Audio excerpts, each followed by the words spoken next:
এর জন্য এদেরকে ভোট দিয়েছিলেন ডাবল ইঞ্জিন সরকার, যিনি কেন্দ্রের আমাদেরকে তো বলেছিল ইহা পে এইমস বাড়াएंगे, ইহা পে এপেলো লাएंगे। কোথায় কোথায় এপেলো ডাবল ইঞ্জিন সরকারের, কোথায় এইমস ডাবল ইঞ্জিন সরকারের? এই মঞ্চ থেকে ওই যে যিনি প্রার্থী তাকে জিজ্ঞেস করতে চাইছি। বড় বড় কথা, গোমতী দিয়ে জাহাজ আসবে, পণ্য আসবে, মনে আছে তো আপনাদের?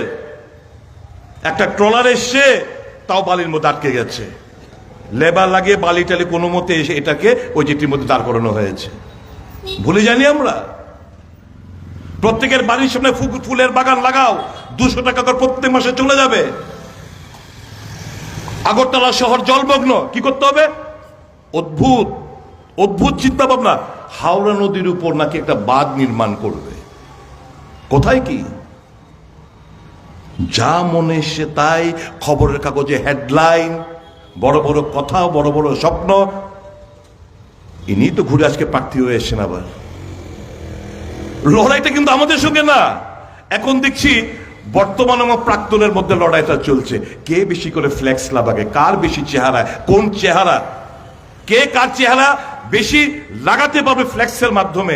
আমি অ্যাসেম্বলিতে, গত বিধানসভা অ্যাসেম্বলিতে আমি বারংবার করেছি যে এই যে ফ্লেক্স লাগাচ্ছ দেদার ভাবে, সরকারি ভাবে, রাজনৈতিক ভাবে, এগুলো তো নন বায়োডিগ্রেডেবল সাবস্টেন্স, পচন, এগুলো পচে না।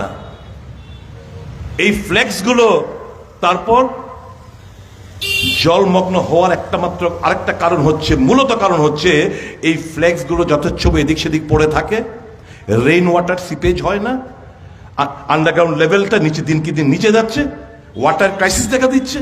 কাজেই একটা আইন পাশ করুন, এই যে নন বায়োডিগ্রেডেবল সাবস্টেন্স এগুলো যেন ব্যবহার নিষেধাজ্ঞা জারি করা হয়। কাপড়ের চলুন আমরা কাপড়ে ফিরে যাই। আর্টিস্ট, এই যে আর্ট কলেজ থেকে আর্টিস্টটা বেরিয়ে এসছে, বিশাল সংখ্যক আর্টিস্টও বেঁচে যাবে না, কোথাও কিছু নেই।